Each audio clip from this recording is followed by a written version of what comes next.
Baik. Allahumma salli ala sayyidina Muhammad. Sambungan kitab Risalah Al-Misbahul Munir. Malam ni saya bawa kitab Jawi. Muka surat berapa Ada tak yang pakai Jawi? Tajuk apa Huraian yang sifat Rasul Huraian yang ketiga pada menyangka sifat Rasul. Ada? Huraian yang ketiga. Baru masuk Baru masuk. Tiga. Bismillahirrahmanirrahim. Qala al-muallif rahimahullah ta'ala wa nafa'ana wa iyyakum bi'ulumihi wa bi'ulumi masyayikhina fid darain amin ya rabbal alamin. Huraian yang ketiga daripada sifat-sifat Rasul, iaitu tabligh. Arti tabligh menyampaikan, yakni menyampaikan setiap perkara yang diperintah oleh Allah ke atas diri mereka Rasul. Apa-apa sahaja perkara yang diamanahkan oleh Allah kepada mereka para Rasul alaihi wassalatu wassalam untuk menyampaikan kepada sekalian umatnya, maka sekaliannya itu wajib disampaikan. Maka katanya musannif lagi, wajib pada syarak pula atas tiap-tiap mukallaf. Wajib pada syarak dengan makna perkara yang mesti dilakukan oleh setiap mukallaf, laki-laki ataupun perempuan. Wajib mengetahui, wajib belajar, wajib ambil tahu, kerana perkara ini bersangkut paut dengan keimanan kepada para Rasul alaihi wassalatu wassalam. Jadi kata musannif, wajib atas tiap-tiap mukallaf mengetahui, bukan sekadar mengetahui, bukan sekadar memahami, bahkan serta mengaku di dalam hatinya, yakni membenarkan di dalam hati, menyungguhkan di dalam hati, mengiyakan di dalam hati, ataupun setuju di dalam hati. Kerana iman itu adalah ibadat ataupun kelakuan hati. Iman itu kelakuan hati. Yang tuan-tuan nampak ni, datang ke masjid, datang ke surau, semayang berjamaah ni, ini bukan iman. Ini namanya Islam. Islam itu bermaksud amalan zahir. Jadi Islam ni boleh dilakon-lakonkan. Islam boleh dilakon-lakonkan dengan pakaian, dengan ibadah. Buktinya orang-orang kafir munafik, mereka juga solat seperti kita solat. Mereka juga menunaikan ibadat haji umrah. Mereka juga mengeluarkan zakat. Mereka juga menutup aurat. Padahal di dalam hati mereka tidak menyungguhkan perkara yang datang daripada Allah. Itu kafir munafik. Jadi jangan kita masuk dalam golongan tersebut. Wajib kita menjaga diri kita dan anak bini kita dan masyarakat kita dan kawan-kawan kita. Jangan tergolong di dalam golongan kafir munafik. Orang yang zahirnya mengamalkan amalan orang Islam, padahal hatinya berbelah bagi untuk menerima agama yang datang daripada Allah. Apabila perkara itu sesuai dengan nafsu, maka mereka menerima, maka mereka membenarkan. Apabila undang-undang itu bercanggah dengan keinginan nafsu mereka, maka mereka menolaknya, mereka mempertikaikan, mereka tidak mempercayai, hatinya tidak mempersetujui. Itu kafir munafik. Sebab itu di sini musannif mengingatkan, menyatakan bahawasanya wajib kita tahu dan wajib hati kita membenarkan. Wajib hati membenarkan, tahu dan membenarkan, faham dan membenarkan. Hati makna membenarkan. Apa yang wajib diketahui dan apakah yang wajib dibenarkan di dalam hati. yang diakui di dalam hatinya, yaitu dengan tentu sungguh Rasul-Rasul itu, yakni utusan-utusan Allah Ta'ala itu, sama ada yang tersebut tercatat namanya di dalam Al-Quran ataupun yang tidak tercatat nama mereka di dalam Al-Quran. Jadi mana-mana Rasul yang diutuskan oleh Allah, wajiblah mereka itu bersifat dengan tabligh. Artinya menyampaikan. Lawan bagi menyampaikan, menyembunyikan. Menyembunyikan ada dua makna. Yang pertama, sorok terus tak bagi tahu, tak bagi tahu langsung, itu menyembunyikan. Yang kedua, memutar-belitkan hukum Allah. Memutar belitkan hukum Allah tu masuk dalam menyembunyikan. Asal hukumnya wajib, tiba-tiba dipusingkan dikatanya sunat, itu menyembunyikan. Maka mustahil ada pada Rasul sifat menyembunyikan. Apa yang disuruh Allah, menyampaikan. Baik, apa yang kita nak belajar dalam kitab ni tuan-tuan, dia ada perbezaan, ada tambahan, bukan perbezaan, ada tambahan seperti yang kita ramai-ramai maklum. Kalau sekolah dulu, kalau waktu kita belajar di sekolah dulu, cukup kita tahu Rasul itu bersifat dengan tabligh sudah. Apa sifat yang wajib bagi Rasul? Siddiq, amanah, tabligh, fadl. Tabligh maknanya wajib Rasul menyampaikan, cukup. Itu sekolah. Kalau dua kolah lebih. Dua kolah lebih sikit lah. Ni dua kolah lah ni. Kalau sekolah dia kata satu saja, wajib Rasul menyampaikan. Kalau dua kolah, tengok dia punya huraian ni. Batu rugi kalau kita tak datang surau, tak datang masjid, tak nak dengar kuliah. Banyak benda yang penting-penting yang kita tak tahu. Kejahilan itu adalah merupakan musuh kita sebenarnya. Kejahilan ni lebih-lebih lagi perihal akidah ni tuan-tuan, lebih jahat daripada kafir lagi. Kejahilan terhadap hukum hakam Allah, lebih-lebih lagi kejahilan terhadap akidah ini, kalau tuan-tuan nak tahu, dia lebih jahat, dia lebih zalim daripada kezaliman orang kafir terhadap orang Islam. Kenapa saya katakan macam tu? Kezaliman orang kafir terhadap orang Islam tak boleh mencabut iman di dalam hati. Meskipun saudara mara kita di Palestin sana dibunuh dan sebagainya, namun mereka tidak boleh mencabut keimanan mereka kepada Allah. Mereka mati syahid.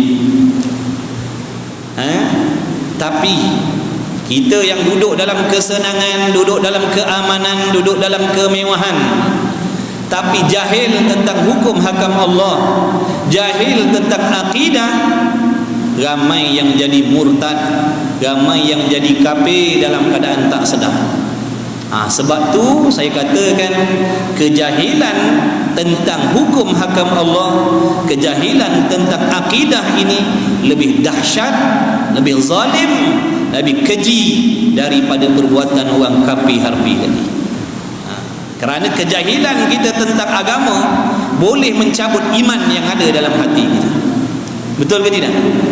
Bila kita tak tahu hukum hakam Allah, yang halal dikatakan haram, yang haram dikatakan halal.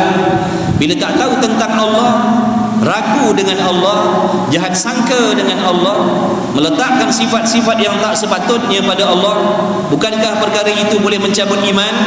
Bukankah perkara itu boleh merosakkan akidah? Tapi ramai di kalangan kita yang tak nampak bahaya kejahilan agama ni. Yang kita nampak kejahatan orang kafir harbi, sungguh kita tak nafikan, tapi dalam keadaan kita tak sedar, ada benda yang lebih jahat duduk dalam diri kita sendiri, iaitu kebodohan kita tentang agama. Na'udzubillah min zalik. Sebab itulah tuan-tuan dan puan, beruntung orang-orang yang Allah gerakkan hati mereka, orang-orang yang Allah pilih mereka belajar agama ni. Allahu Akbar. Tak boleh nak bayar. Nabi kata siapa yang sanggup berjalan, siapa yang berjalan satu jalan, niat nak pergi dengar agama, nak belajar hukum hakam Allah, nak tahu halal haram. Lebih-lebih lagi apa yang tuan-tuan sedang belajar ni, ilmu akidah, ilmu tauhid, ilmu yang terpaling mulia sekali tuan-tuan. Allah Ta'ala jamin Allah akan membukakan segala jalan-jalan untuk masuk ke syurga Allah. Sedangkan kita ikut satu jalan je. Barang siapa Nabi kata berjalan kepada satu jalan, niat nak pergi belajar, nescaya Allah bukakan jalan-jalan untuk masuk ke syurga Allah. Jalan-jalan maknanya bukan satu, banyak jalan yang Allah akan bukakan untuk memudahkan kita masuk ke syurga Allah. Sebaliknya, kalau kita tak sanggup keluar cari ilmu, Allah akan tutup serapat-rapatnya jalan untuk masuk ke syurga Allah. Na'udzubillah min zalik. Jadi jagalah nikmat belajar ni. Kena lahirkan dalam hati kita rasa seronok Allah pilih. Mujur ya Allah, bertuahnya aku kau pilih. Terima kasih ya Allah, tak boleh nak bayar dengan harta kekayaan. Kejagalah baik-baik. Baik, artinya Rasul-Rasul itu bersifat dengan tabligh, artinya menyampaikan barang yang disuruh mereka itu dengan menyampaikan dia kepada makhluk. Ini dengar baik-baik, jangan keliru. Yang pertama ni nak bagi tahu apa-apa yang Allah suruh sampaikan, maka semuanya itu Rasul sampaikan. Tak ada sepatah huruf pun, tak ada satu huruf pun yang tertinggal. Tak peduli bagaimana halangan, dugaan, cabaran, gangguan, ugutan, Rasul tak peduli. Rasul menyampaikan. Macam mana punya perit, macam mana punya susah, macam mana punya payah, walaupun sehingga menumpahkan darah sekali pun, Rasul menyampaikan. Tengok betapa besarnya pengorbanan Nabi SAW dan para sahabat radhiyallahu taala anhum nak menyampaikan kepada kita nikmat iman dan Islam. Kita dapat menikmati nikmat iman Islam ni tuan-tuan, hasil daripada pengorbanan, tumpah darah, maruah dan sebagainya daripada golongan orang fakir miskin. Sungguh ke tidak? Sebab tu Nabi kasih orang fakir miskin. Kita ni dapat nikmat iman Islam ni hasil titik peluh orang fakir miskin tuan-tuan. Tengok Rasul sallallahu alaihi wasallam, tengok sahabat Nabi sallallahu alaihi wasallam. Bukan tak ada sahabat yang kaya, tapi ramainya yang mereka ni lah yang menggadaikan segala yang ada pada diri mereka, membantu Nabi sallallahu alaihi wasallam membawa agama sehingga kita hari ini dapat menikmati nikmat iman dan Islam. Alhamdulillah. Tak terbayar tuan. Memang tak boleh bayar. Dah tu macam mana cara kita nak membalas bersyukur kepada Allah dengan nikmat agama yang Allah bagi. Apa tanda kita bersyukur dengan nikmat agama? Amalkan di dalam kehidupan kita. Itu maksud bersyukur dengan nikmat agama. Amalkan, bukan abaikan, bukan biarkan, bukan tak ambil tahu. Dan tentu mereka Rasul tidak menyembunyikan dia. Rasul tidak menyembunyikan. Semuanya Rasul dah sampaikan dan sahabat dah ambil. Kemudian sahabat mengajarkan pula kepada tabi'in. Kemudian tabi'in mengajarkan pula kepada tabi'ut tabi'in. Mengajarkan kepada tabi'ut tabi'in. Dan seterusnya. Dan sampai kepada apa yang ada dalam tangan kita sekarang. Bersambung, tidak terputus sanadnya kepada Rasulullah sallallahu alaihi wa alihi wasallam. Sambung sampai kepada kita. Baik.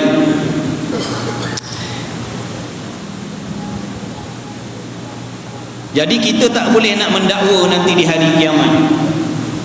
Seandainya amalan kita salah, kita tak boleh nak dakwa, ya Allah, aku tak tahu.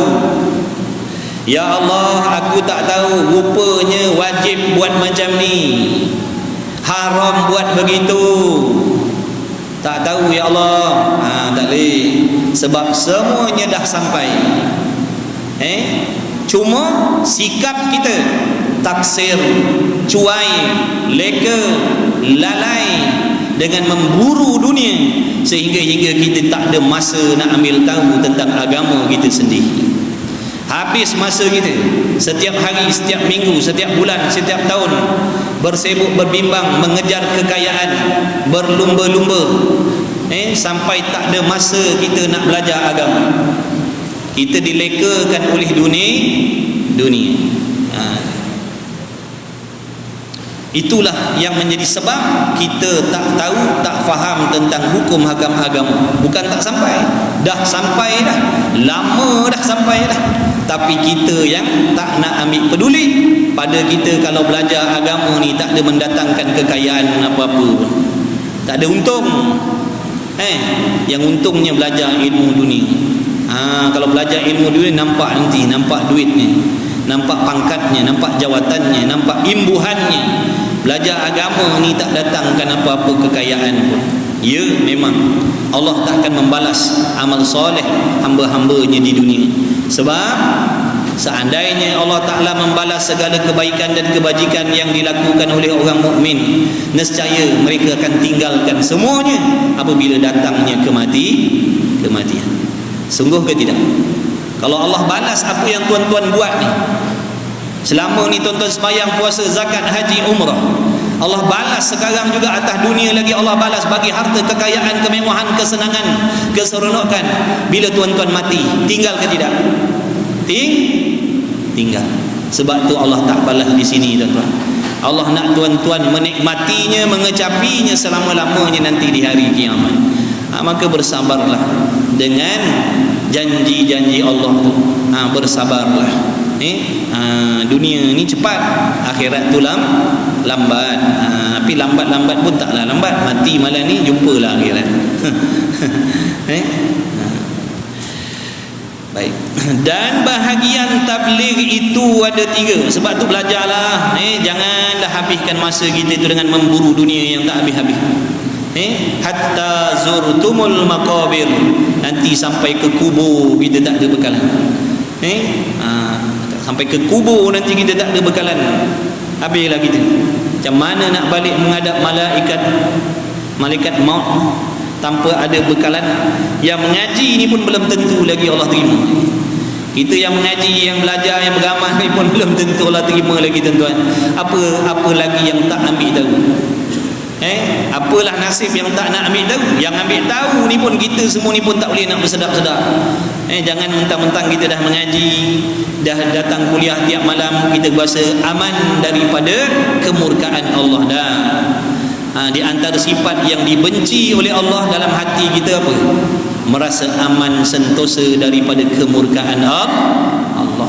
Oh, aku dah semayang, oh aku dah mengaji, oh aku dah gini, maknanya aku selamat daripada kemurkaan Allah. Itu sifat mazmumah, sifat yang dibenci oleh Allah. Sebaliknya kena ada perasaan takut, risau, bimbang amalan kita tak diterima oleh Allah. Kena takut sebab kita ni beramal campur-campur. Macam rojak, yang halal pun buat, yang haram pun buat. Time semayang, time mengaji, time berdengki, time berdendam, time mengumpat. Sungguh ke tidak? Kita tengok diri kita, tuan-tuan. Jangan tengok diri orang, kita tengok diri kita masing-masing. Amalan kita campur aduk lagi dengan benda haram. Walaupun zahir tubuh badan kita tak nampak buat maksiat, tapi hati kita banyak maksiat. Banyak maksiat hati kita, tuan-tuan.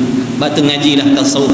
Mudah-mudahan kita jumpa penyakit-penyakit yang haram ada dalam hati kita, dapat kita buang cepat-cepat sebelum kita mati.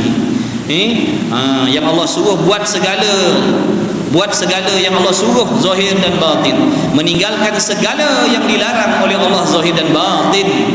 Tapi yang kita buat campur. Yang Allah suruh kita tak buat semua, yang Allah larang kita tak tinggalkan semua. Kita nak mengaku ke tak nak mengaku?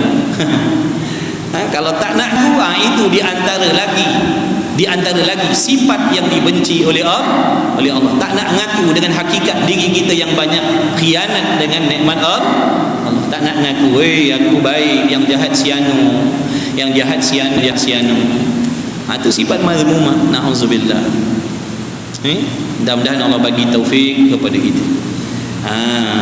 Mudah-mudahan Allah Ta'ala bagi kita ilmu yang mana ilmu ni jadi penyuluh cahaya yang sangat tajam, yang boleh memperlihatkan segala benda-benda yang dibenci oleh Allah yang ada dalam hati kita. Sebab tu kalau kita tak nak ngaji ilmu tasawuf, kita heboh nak mengaji fardu kifayah saja, tinggalkan tasawuf, ini masalah. Nanti syok sendiri. Jadi syok sendiri. Cuba ngaji tasawuf, tengok betapa banyaknya penyakit hati kita yang kita tak jumpa. Bila ngaji nanti baru jumpa. Macam-macam rupanya penyakit ada dalam hati kita. Yang kita kenal 2-3 je. Penyakit hati ni bukan 3 tuan-tuan, bukan 5 tuan-tuan, bukan 10 tuan-tuan. Penyakit hati ni banyak tuan-tuan. Kalau kita tak ambil tahu berat nanti. Ngajilah tasawuf tu, Badu Ain tu tasawuf ngaji. Kitab Penawar bagi hati, Minhajul Abidin ngaji. Dan bahagian tabligh itu 3. Nampak tak? Kalau dulu waktu sekolah, saya belajar dulu waktu sekolah dulu, tabligh satu tu je lah, wajib menyampaikan. Tapi dalam kitab ni kita tengok tabligh itu terbahagi kepada 3 bahagian. Untung ngaji yang datang, untung tadi tak tahu, duduk ada 3, dah tambah ilmu. Dah tambah ilmu dah. Iaitu mana? Yang pertama daripada 3 namanya wajib tabligh. Ini yang bahagian yang pertama, wajib tabligh. Apa arti wajib? Mesti Rasul menyampaikan. Mesti Rasul menyampaikan. Ini bahagian yang pertama, wajib tabligh. Mana yang wajib Nabi sampaikan ni, yang mesti para Rasul sampaikan ni? Yang pertama wajib tabligh, iaitu pada barang ni, pada sesuatu hukum hakam, berita, cerita, undang-undang, ikutlah. Tu masuk barang dah. Wajib tabligh yang pertamanya mesti para Rasul menyampaikan, iaitu pada barang, yakni pada sesuatu yang disuruh akan mereka itu, yakni yang disuruh oleh Allah akan mereka itu Rasul menyampaikan dia. Berita tentang ibadat, suruhan Allah, larangan Allah, janjian Allah, berita tentang umat yang dulu-dulu, perkara yang gaib, perkara yang sangkut paut dengan kiamat, semualah yang sangkut paut dengan ibadat, yang bersangkut paut dengan cara hidup atas dunia, semua tu lah, itu masuk barang dah. Yang pertama wajib tabligh, iaitu pada barang yang disuruh akan mereka itu menyampaikan dia. Ini yang kita belajar kat sekolah dulu. Dan yang kedua daripada 3, mustahil tabligh. Mustahil tabligh tuan-tuan. Mustahil, apa maksud mustahil? Mesti tidak berlaku, mesti tidak jadi, mesti tiada. Itu mustahil tabligh. Iaitu mustahil tabligh ni maksudnya Rasul tidak menyampaikan sama sekali.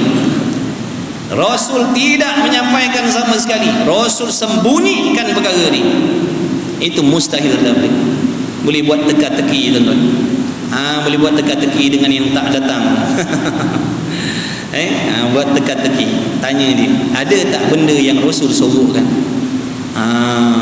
Mesti dia akan jawab, mana boleh, Rasul itu tabligh menyampaikan. Ya betul, tapi ada benda yang Rasul sembunyikan. Ini bahagian kedua, mustahil tabligh nama dia. Pada barang yang macam mana ni? Pada barang yang macam mana yang dikatakan Rasul itu menyembunyikan, tak bagi tahu siapa pun? Pada barang yang dilarang akan mereka itu menyampaikan akan dia. Siapa yang larang ni? Allah melarang mereka itu menyampaikan pada sesiapa pun, seorang pun tak tahu. Kalau Allah melarang Rasul menyampaikan, tiba-tiba Rasul ceritakan juga pada sahabatnya. Oleh kerana Sayyidina Abu Bakar As-Siddiq tu terlalu rapat dengan Rasul, contohnya Rasul pecah lubang, Rasul bagi tahu juga, maknanya Rasul dah khianat. Nampak kata Rasul khianat. Kalau Rasul bagi tahu rahsia di antara baginda dengan Allah, tiba-tiba Rasul bagi tahu sahabat, makna Rasul dah khianat. Khianat ni lawan bagi amanah yang kita dah belajar dulu. Rasul wajib bersifat amanah, mustahil bersifat khianat. Ini bagian yang kedua, mustahil tabligh, iaitu mana? Pada barang yang dilarang akan mereka itu menyampaikan dia. Jadi tak payah tanya apa benda dia. Kalau ada orang kata, dia kata aku tahu rahsia di antara Rasul dengan Allah, bohong lah tu, membongak lah tu, tuan-tuan. Dia kata aku tahu rahsia antara Allah dan Rasul, aku saja yang tahu. Tu pembohong, membongak aja. Walau dia boleh jalan atas air sekali pun, jangan percaya. Jangan percaya tu. Wajib Rasul menyembunyikan. Kiasannya ginilah tuan-tuan, macam atas dunia ni ada benda yang kerajaan raja bagi tahu rakyat, ada benda yang menjadi rahsia tu golongan raja dengan orang-orang tertentu saja yang tahu. Tu kiasannya, contoh nak buat. Bukan semua benda bagi tahu. Ada benda bagi tahu semua, umum dalam TV, umum dalam radio, umum dalam media, iklan sini, iklan sana. Tapi ada benda tak bagi tahu. Tu rahsia kerajaan, tak bagi tahu. Kecuali yang bagi tahu tu orang yang khianat, orang yang tidak amanah. Ni Rasul dah, Rasul sembunyikan kerana benda ini dilarang oleh Allah untuk menyampaikan. Itu bahagian yang kedua, mustahil tabligh.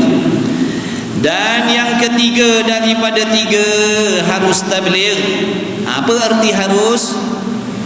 Boleh berlaku dan boleh tidak berlaku, itu harus. Yakni pada barang yang diberi pilih akan mereka itu Rasul. Yakni apa-apa perkara yang Allah biarkan, Allah serahkan kepada kebijaksanaan para Rasul. Nak bagi tahu siapa, nak sembunyikan kepada siapa, itu terserahlah kepada kebijaksanaan Rasul alaihi wassalatu wassalam. Contohnya rahsia peperangan. Kalau seandainya semua benda Rasul wajib bagi tahu, nescaya rahsia peperangan tu, strategi peperangan umat Islam tu pun akan diberitahu secara umum oleh Rasul kepada sekalian umat. Apa jadi? Rahsia peperangan Badar, rahsia peperangan Tabuk, cerita juga. Sebab Rasul wajib sampaikan semua. Nampak dah?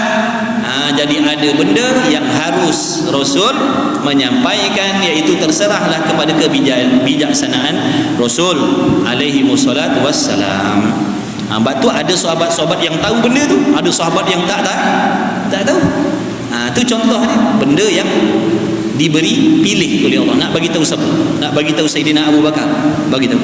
Yang lain tak nak bagi tahu. Itu terserah. Ada pun benda yang wajib tadi, yang nombor satu, wajib tabligh, itu semua Rasul sampaikan. Yang ni, yang nombor tiga ni harus Rasul menyampaikan dan harus Rasul menyembunyikan. Nampak tak tu? Barang yang diberi pilih akan mereka itu Rasul dengan menyampaikan dan menyembunyikan kepada makhluk. Ikutlah. Rasul nak bagi tahu siapa, tak nak bagi tahu siapa, ikutlah. Baru kita belajar ni baru tahu, macam tu rupanya. Ingatkan semua benda. Yang semua benda tadi, yang pertama tu, apa sahaja yang Allah suruh sampaikan. Contohnya kalau ada 1000 perkara, 1000 ni semua Rasul ceritakan. Rasul tak suruhkan pun satu. Itu yang pertama. Dan bahagian menyampaikan itu pun 3 juga, iaitu wajib menyampaikan. Jaga sini ada ghalat sikit ni, ada ralat, ada ralat iaitu wajib menyampaikan.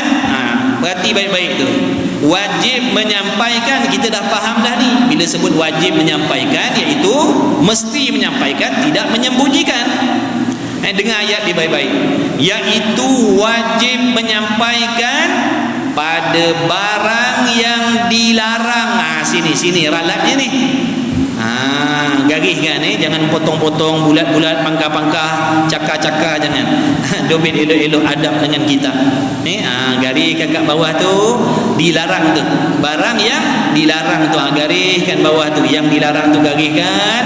Lepas tu tulislah A ke, nombor 1 ke, tulis nombor rujukan dekat tepi tu nombor 1. Lepas tu tulis perkataan, mudah-mudahan yang benar, gitu tulis. Tu adab dia. Ulama dulu-dulu tuan-tuan, adab dengan kitab tuan-tuan, Masya Allah, tak boleh lawan. Orang dulu dia berilmu dan beradab. Nak dobet kitab, nak betulkan kitab pun ada adab dia. Sebab tu dia gariskan elok-elok, dia tulis nombor rujukan, dia tulis kat tepi tu. Mudah-mudahan yang betul. Mudah-mudahan yang betul. Macam mana yang betulnya? Wajib menyampaikan pada barang yang disuruh, bukan dilarang. Kalau barang yang dilarang wajib menyampaikan, itu dah khianat pula nanti, betulkan kitab tu, kukut nanti cucu cicit kita nak baca kitab tu. Dia tengok, datuk ni dulu ngaji, datuk aku ngaji. Datuk ada betulkan kitab ni. Gitu. Dah baik kitab, betulkan. Mudah-mudahan. Jangan kata yang mesti betul.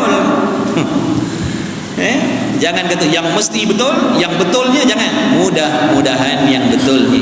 Gitu adab ni. Sekarang punya orang alim ni pandai belajar, jangan kata kitab. Dengan ulama dulu dicela tuan-tuan. Punya biadabnya. Dia ngaji 5 tahun, dia nyalahkan Imam Ghazali. Dia ngaji 6 tahun, dia menyalahkan Imam Syafi'i. Punya biadabnya. Dengan kitab tak payah cerita lah. Dengan tuan punya diri pun biadab lah. Mana nak ada keberkatan? Ada ilmu tapi tak beradab. Tok guru kita pesan, jangan biadab dengan ulama dulu-dulu. Kau alim setara mana pun. Sebab segala ilmu yang kau dapat sekarang ni semuanya hasil titik peluh ulama dulu-dulu. Jadi jangan kita ni ngaji 5-6 tahun, ngaji 7 tahun, ngaji langkau-langkau, ada tempat baca sendiri, dah berasa lebih alim daripada Imam Syafi'i, dah berasa lebih alim daripada Imam Ghazali lagi. Sebab tu adab tu penting, kena ngaji. Tasawuf kena ngaji adab dan akhlak. Ini dah sesuka hati dicela-cela ulama dulu-dulu. Imam Syafi'i tu dia buat macam adik-beradik dia. Allah, itu tanda-tanda tak ada keberkatan. Na'udzubillah min zalik. Jangan jadi orang tak beradab. Biar kita ni tak berapa nak pandai, tapi adab dan akhlak tinggi dengan ulama dulu-dulu, baru ada berkat. Iaitu wajib menyampaikan pada barang yang apa tadi? Yang disuruh. Betulkan situ la'alla shawab, mudah-mudahan yang betulnya. Wajib menyampaikan pada barang yang disuruh akan mereka itu Rasul menyampaikan dia. Itu bahagian yang pertama. Maksudnya apa-apa yang Allah suruh sampaikan, maka wajiblah, mesti mereka itu menyampaikan. Akal kita mengatakan mesti mereka itu menyampaikan. Mustahil Allah suruh sampaikan bab solat contohnya, tiba-tiba Rasul suruhkan, Rasul tak bagi tahu. Akal kita tak boleh terima. Mustahil. Utusan Allah ada sifat yang khianat macam tu. Sebab tu yang kita kata wajib ni tadi, wajib akli, wajib pada akal, wajib syarah. Orang tak kerti, dia kata apa ni, pandai-pandai pula engkau mewajibkan. Allah bolehlah nak mewajibkan, Ni kita pula pandai-pandai mewajibkan Allah sedia kala, wajib Allah wajib Allah kekal, wajib Allah tak serupa, wajib Allah ketunggalan. Kan ke wajib tu ada banyak jenis wajib.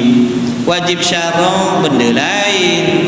Benda wajib syarak perkara yang Allah perintah, yang Allah mestikan, yang Allah paksa kita hamba melakukan, itu wajib syarak. Yang kita kata wajib Allah tidak serupa dengan makhluk, itu wajib akli. Akal kita orang beriman ni tak boleh terima. Maknanya mesti Tuhan tidak serupa dengan sesuatu. Mesti itulah namanya wajib, bukan wajib syarak. Bukan nak suruh Allah tu tak serupa dengan makhluk. Kalau wajib tu wajib syarak, maknanya kita pewajibkan Allah. Kita pewajibkan Allah, mesti Allah tak serupa dengan yang lain. Itu kalau wajib syarak. Ini bukan wajib syarak, ini wajib akli nama dia. Ngajilah kitab ni daripada awal sampai habis, baru tahu cerita. Ni ngaji langkau-langkau, ngaji tak mau. Tahu nak mengutuk aja kerja. Ngaji tu daripada A sampai Z, ngaji daripada awal sampai habis. Apa tu baru buat kupasan, baru buat ulasan. Ngaji dulu. Sifat 20 ni elok ke sesat belajar? Ngaji dulu. Ni kita dengar tak ngaji ya, betul-betul kitab ada, murah je kitab. Kuliah pun free, dia tak kena bayar. Ngaji, dengar, lepas tu baru timbang dengan akal yang bersih, timbang dengan akal dan hati yang bersih, tengok ilmu ni elok ke tidak. Katanya bid'ah, Nabi tak baca sifat 20. Nabi ada baca Iqra'? Nabi ngajar sahabat Iqra' berapa? Iqra' 1, 2, 3. Abu Bakar sampai Iqra' berapa? Sebab ada golongan yang alasannya sifat 20 ni tak payah belajar. Sebab apa? Nabi tak ajar, sahabat tak ngaji sifat 20. Baik, macam mana pandangan kita pada Iqra' tu?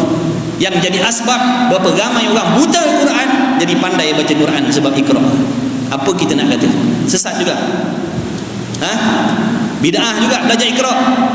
Saya jawab, bid'ah juga ke? Cuba tengok asbab ngaji Iqra' tu, asbabnya, faedahnya elok ke tak elok? Sebab tu jangan buat lembek mulut, jangan. Tengok dulu. Kalau benda yang Nabi tak buat, sahabat tak buat, tiba-tiba kita buat, menyalahi syarak, barulah boleh kata bid'ah dhalalah. Berapa ramai orang pandai Iqra' daripada buta Quran jadi betul baca. Apa faedah dia? Iqra' tu apa peranan dia? Nak suruh, nak didik kita dibaca Quran supaya boleh menyebut seperti mana yang Nabi suruh.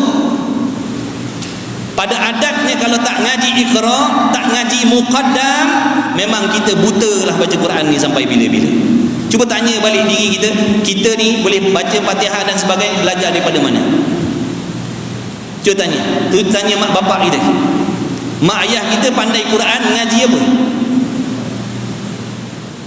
Kalau kita kata bid'ah, tak boleh belajar Iqra', tak boleh baca muqaddam, mak bapak kita dulu ngaji ikut apa? Saya tanya. Maknanya kalau mak bapak kita pandai baca Quran, bacaan dalam solatnya betul, asbab ngaji muqaddam, asbab ngaji Iqra', mana tak sah lah tu amalan mak bapak kita. Berani kita nak kata macam tu? Sebab tu jangan main-main tu. Jangan mudah-mudah nak menyesatkan, jangan. Habis bateri dah. Habis bateri. Kerana suara kita kuat sangat, habis bateri. Tak apa mam, tak ada masalah mam. Bateri habis. Dah sampai waktu kita pun nanti habis bateri. Bukan mic aja habis bateri, kita pun habis bateri. Pakai ni sementara. Ini cabut dulu. Boleh? Boleh pakcik, tak ada masalah. Masya-Allah, tabarakallah. Kita pun habis bateri tuan-tuan. Jadi sebelum bateri kita habis, betulkan akidah kita. Sebelum bateri kita habis, betulkan akidah kita. Malam ni kita sudah lambat sikit sebab kuliah kita start pukul 8 suku tadi. Buat maghrib lambat sekarang lambat. Jadi jangan tuan-tuan kita tengok berapa ramai kita yang tak tahu baca Quran dengan asbab ngaji Iqra ni. Ada Iqra depan mata kita dengan asbab ngaji Iqra ni boleh baca Quran seperti yang Nabi suruh. Jadi elok tak elok? Pasang balik. Masya-Allah. Baik. Tangkut telinga kita. Boleh pakcik. Tak apa. Boleh. Insya-Allah. Alhamdulillah. Masih afwan. Nampak tak jadi contohnya tadi Iqra. Tak, saya nak bagi faham. Ada golongan yang macam tu yang mempengaruhi masyarakat sehingga masyarakat tolak, tak nak belajar sifat 20 ni sebab termakan pujuk rayu alasan Nabi tak baca, Nabi tak ajar sahabat sifat 20. Sifat 20 ni kaedah yang berbeza tapi maksudnya sama. Selama tuan-tuan belajar sifat 20 ni dah habis dah sifat Tuhan. Ada tak yang tuan-tuan belajar mengajak kita menyamakan Tuhan dengan sesuatu? Kalau ada, cuba bagi tahu yang mana. Malam ni juga kita tinggalkan kitab ni. Kalau ada yang tuan-tuan belajar dalam sifat 20 ni daripada 1 sampai yang sekarang ni bercanggah dengan akidah mengajak kita menyamakan Allah dengan makhluk, cuba bagi tahu. Malam ni juga kita haramkan kitab ni baca di mana-mana. Ni Iqra ni. Nabi tak baca ni. Sahabat pun tak ngaji Iqra ni. Tapi asbab mengaji Iqra ni, bacaan kita boleh menunaikan bacaan seperti yang Nabi suruh baca. Walaupun Nabi tak mengajar. Ini kaedah. Dalam ni kaedah nak mengajar kita macam mana nak baca dengan betul. Yang ni pula kaedah yang ulama buat bagaimana nak memiliki akidah yang betul. Begitu. Baik, kemudian kata musannif, yang pertama tadi wajib menyampaikan pada barang yang disuruh sampai. Yang kedua, dan mustahil menyembunyikan pada barang yang disuruh akan mereka itu menyampaikan akan dia. Ini betul. Ini tak ada ralat, betul. Yakni mustahil mustahil Rasul menyembunyikan, menyorokkan barang yang disuruh akan mereka itu menyampaikan. Kalau Allah suruh sampai, wajib Rasul menyampaikan semuanya. Satu pun Rasul tak sembunyikan. Kemudian, dan yang ketiganya harus menyembunyikan pada barang yang diberi pilih. Ini yang harus tadi. Dan harus menyembunyikan pada barang yang diberi pilih akan mereka itu Rasul dengan menyembunyikan dia. Apa yang Allah Ta'ala perharuskan pada Rasul, itu Rasul terpulanglah kepada kebijaksanaan Rasul, nak menyampaikan atau menyembunyikan kepada siapa-siapa yang Rasul nak. Dan menyampaikan habis. Dan dalil, mana dalil, mana bukti yang menunjukkan bahawasanya para Rasul alaihi wassalatu wassalam itu wajib menyampaikan ataupun bersifat dengan tabligh? Mana dalilnya? Kita mestilah kena tahu dalil. Dalil ni ada kalanya daripada Quran, ada kala daripada hadis, ada kala daripada ijma' ulama, dan ada kalanya dalil daripada qiyas. Kita tu 4 pegangan kita: Al-Quran, hadis, ijma' ulama, dan qiyas. Golongan yang lain, ada golongan ni dia di 2 je. Dia Quran dan hadis saja. Ijma' dia tolak. Sebab tu di sisi mereka tak wajib belajar ni. Sebab pada mereka tak ada dalil. Tak ada dalam Quran suruh ngaji sifat 20, tak ada dalam hadis suruh ngaji sifat 20.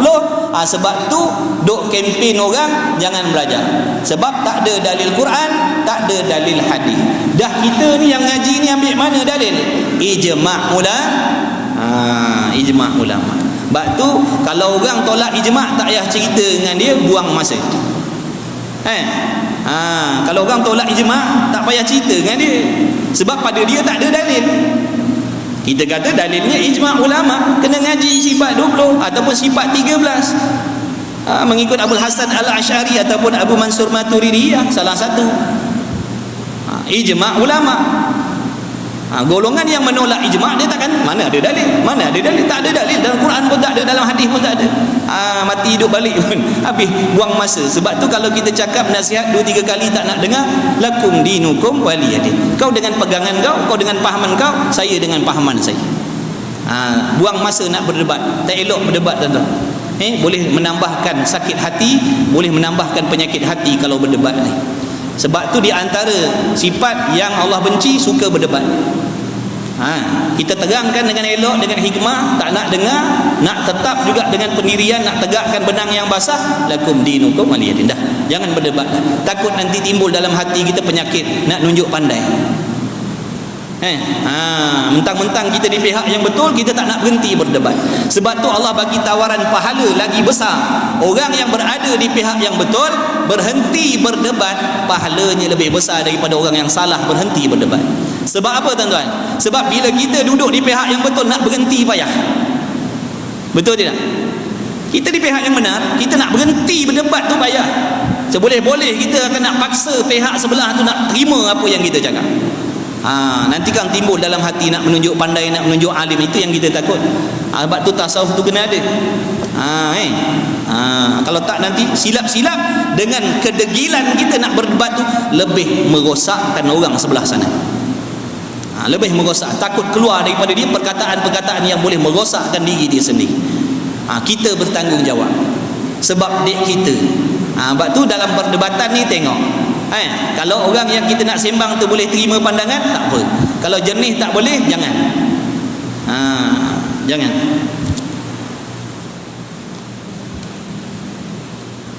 Jadi dalilnya mana?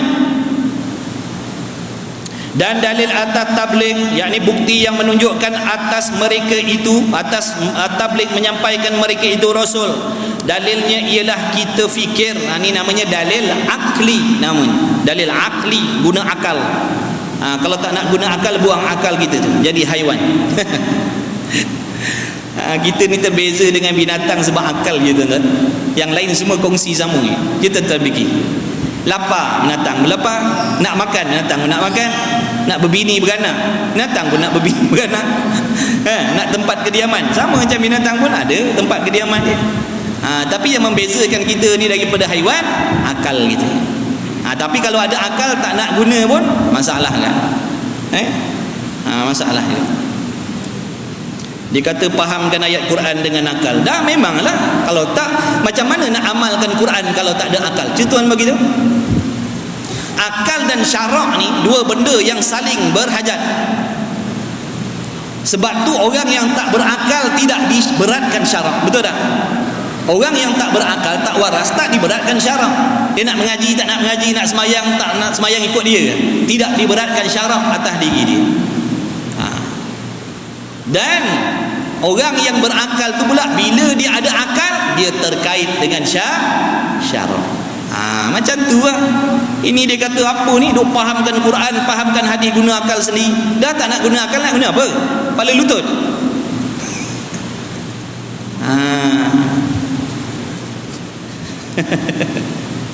Nak guna kepala lutut. Nak fahamkan Quran, hadis, guna kepala lutut.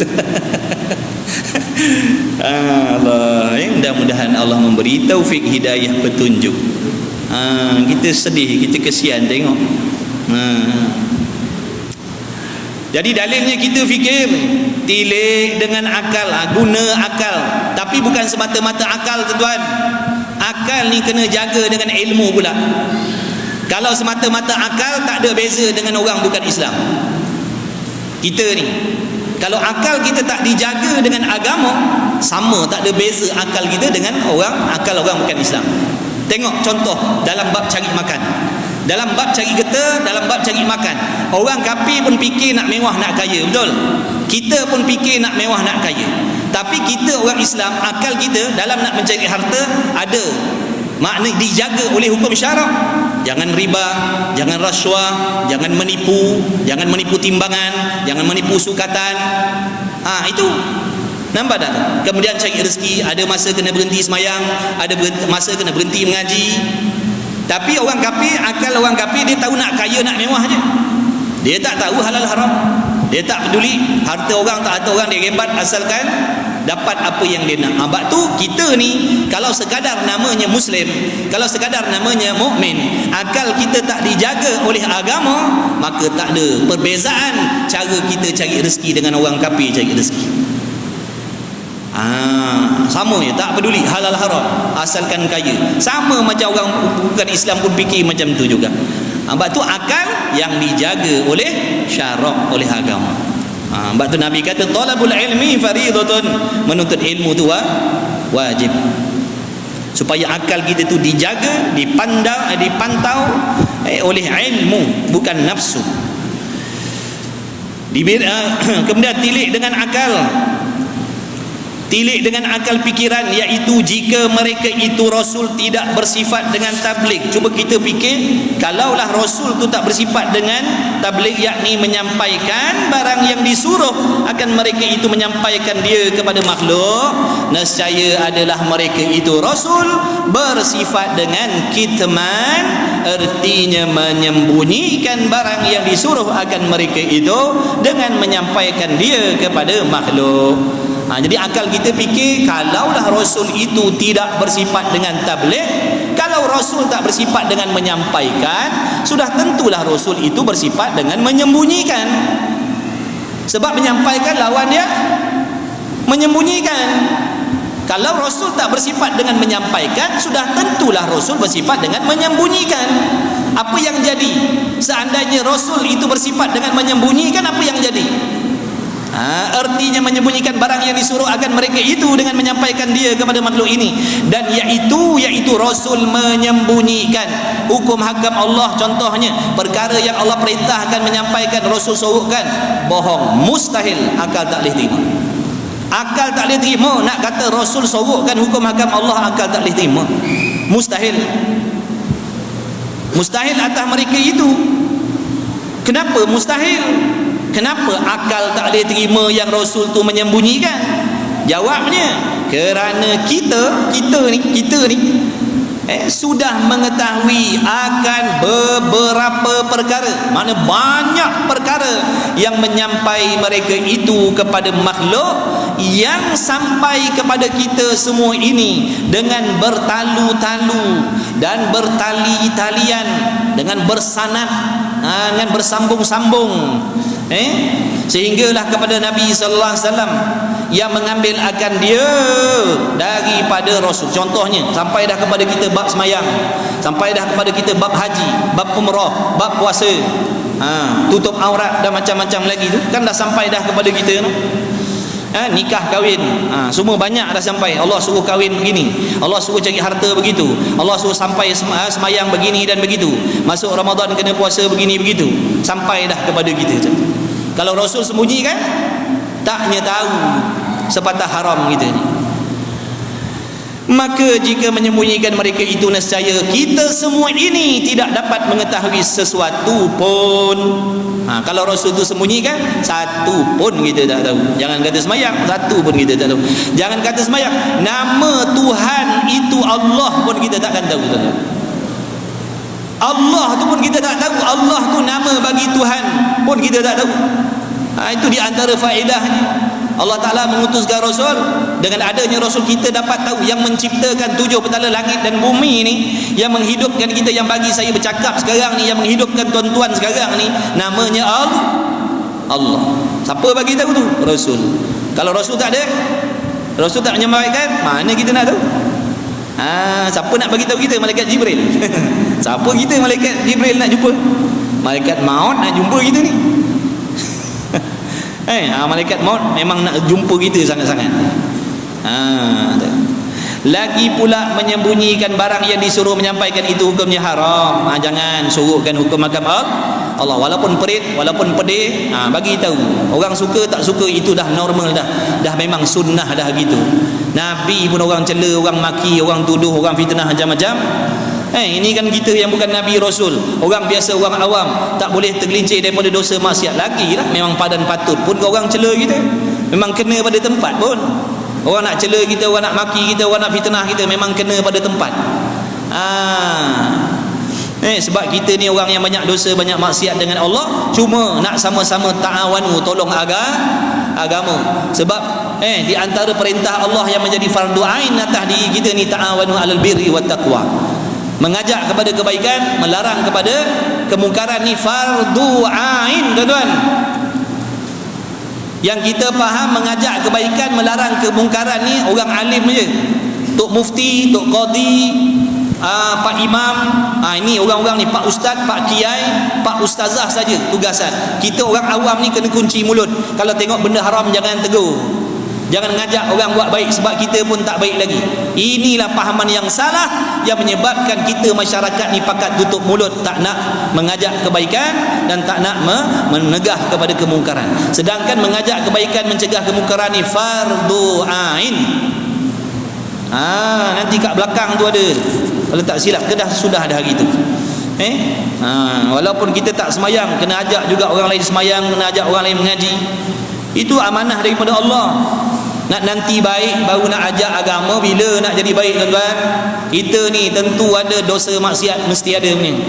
Nak tentu jadi macam Nabi, tak ada dosa maksiat, bila masa ni? Sebab tu lah, bila kita tak belajar benda yang ada dalam agama, kita kata tak ada. Nafsu kata jangan. Kau bukan orang baik, nak mengajak orang lain buat baik, kau kena baik dulu, nafsu kata. Kita tak ngaji, dah kena tipu dengan nafsu.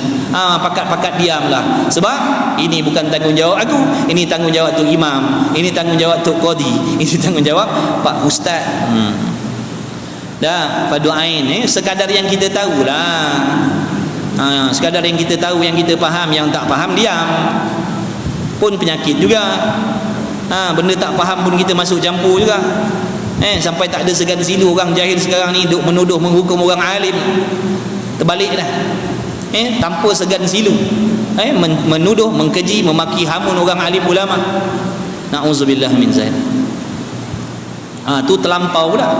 Benda orang tak suruh bercara. Jadi disuruh menyampaikan itu hukumnya haram, menyembunyikan hukum hakam Allah tu hukumnya haram, lagi dikutuki akan dia. Sabda Nabi SAW, katimul ilmi mal'unan, artinya bermula yang menyembunyikan ilmu itu dilaknat akan dia oleh Allah Ta'ala. Jangan sorokkan ilmu. Sekadar mana yang kita tahu, tak tahu orang tanya apa ni hukum ni, entahlah, saya pun tak tahu, tanyalah orang lain. Jangan kita nak belagak alim, walaupun kita tak tahu, nak jawab juga takut malu orang kata kita bodoh. Memang kita bodoh pun. Tak tahu jawab, tak tahu, tanya orang lain. Bukan kita ni semua tahu. Banyak benda yang kita tak tahu. Masak tak tahu, jahit baju tak tahu. Kenapa nak malu? Ustaz, saya nak tanya tu, jahit jeluju macam mana, Ustaz? Jahit jeluju macam mana tu? Tapi tak apa, saya cuba jawablah. Apa nak malu lah, memang kita bodoh. Tak tahu jawab, tak tahu, tanya orang yang alim, pandai-pandai lah. Allah. Habis dah. Artinya menyampaikan, tidak menyembunyikan sekali-kali. Ingat tu. Wajib Rasul menyampaikan barang yang Allah suruh, mustahil Rasul menyembunyikan perkara yang yang Allah suruh sampaikan. Cuma tadi ada 3 bahagian, jangan lupa: wajib tabligh, mustahil tabligh, dan harus tabligh. Wallahu a'lam wa ilmuhu wa atam. Bismillahirrahmanirrahim. Alhamdulillah. اللهم ربنا انفعنا بما علمتنا، ربنا علمنا الذي ينفعنا، ربنا فقه أهلنا وقربات لنا في ديننا مع القدر أنثى وذكر. صلى الله على سيدنا محمد والحمد لله رب العالمين. تقبل الله مني ومنكم، منا ومنكم، تقبل يا كريم. الصلاة.